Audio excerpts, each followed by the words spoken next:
Hello दोस्तों। एक बार एक राजा था। उसके राज्य में सभी अच्छे से चल रहा था। उसका राजकाज, उसकी सेना, प्रजा सब कुछ अच्छे से चल रही थी। और उस राजा ने अपने सैनिकों को बढ़ाने के लिए बहुत ही मेहनत की थी, जिसने तलवारबाजी, खेलकूद और शासन काल, ये गुण तो सभी राजाओं में होते ही हैं। लेकिन इस राजा को इसके अलावा एक और भी शौक था।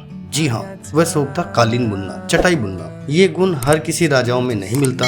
राजा के इस काम को बहुत पसंद किया जाता था, लेकिन इसके साथ ही यह भी कहा जाता था कि ये काम राजाओं को शोभा नहीं देता, राजाओं के लायक नहीं था। लेकिन ये उस राजा का शौक था और वो अपने काम बखूबी करता था, चाहे किसी को पसंद हो या ना हो। एक बार की बात है, जब वह राजा अपने सैनिकों के साथ जंगल में शिकार के लिए गया।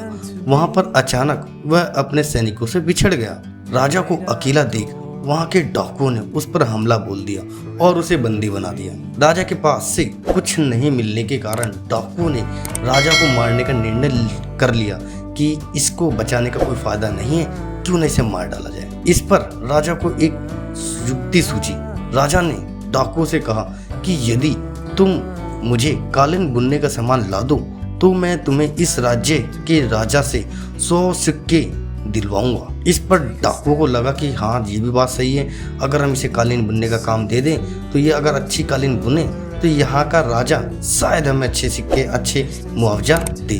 तो इस पर डाकू सभी मान गए और राजा को कालीन बुनने का सारा सामान इधर उधर से इकट्ठा करके कालीन बुनने का सामान राजा को दे दिया गया और राजा ने कालीन बुनना शुरू कर दिया।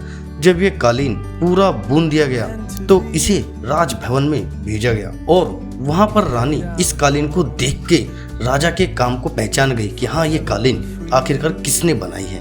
और उसमें लिखा हुआ संदेश भी राजा का उस रानी ने अच्छे से समझ गई थी। और जैसे ही उसे पता चला तो राजभवन में आए हुए डाकुओं को सभी सेनाओं ने पकड़ लिया और राजा को उस जंगल से छुड़वाया गया। जी हाँ, इस स्टोरी से हमें भी ये सीखने को मिलता है कि हमें अपनी लाइफ में कोई भी काम छोटा या बड़ा नहीं होता, हमें अपने हुनर पे विश्वास रखना चाहिए। मे बी हमें अपने फ्यूचर में कभी भी हमारा वो हुनर कहीं अच्छी जगह हमारे काम आ सके। आई होप आपको ये स्टोरी अच्छी लगी होगी और ये स्टोरी कैसी लगी प्लीज़ कमेंट करके बताएं जरूर। और चैनल पे पहली बार है तो प्लीज़ चैनल को सब्सक्राइब करके नोटिफिकेशन बेल को हिट करते रहें, जिससे कि आपको ऐसी लगातार मोटिवेशनल स्टोरीज आपको मिलती रहें। और अपना कीमती समय देने के लिए तहे दिल से शुक्रिया।